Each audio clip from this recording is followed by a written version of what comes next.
Exploring the unique male pregnancy of seahorses.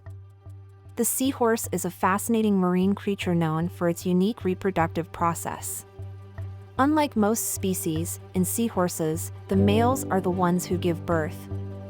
The female seahorse initiates the process by transferring her eggs into the male's brood pouch.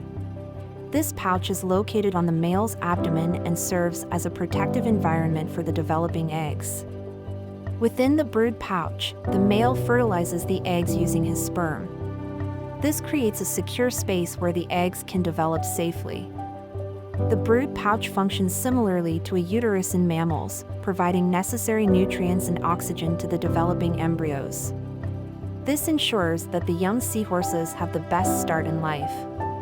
The male's role doesn't end with fertilization. He also regulates the conditions inside the pouch, such as salinity and temperature, to ensure optimal development.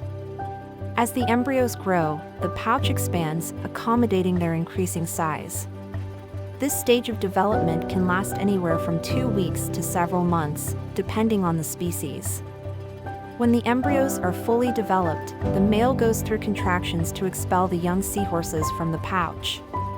This birthing process can take several hours. After birth, the young seahorses are fully independent and must fend for themselves. They are miniature versions of adult seahorses and begin hunting for food immediately.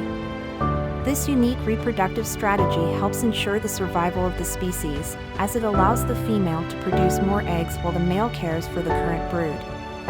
The male's ability to give birth also means that both parents can contribute to the reproductive process, increasing the chances of successful offspring. Seahorses face many threats in the wild, including habitat destruction and predation. Their unique reproductive process is one of the many adaptations that help them survive.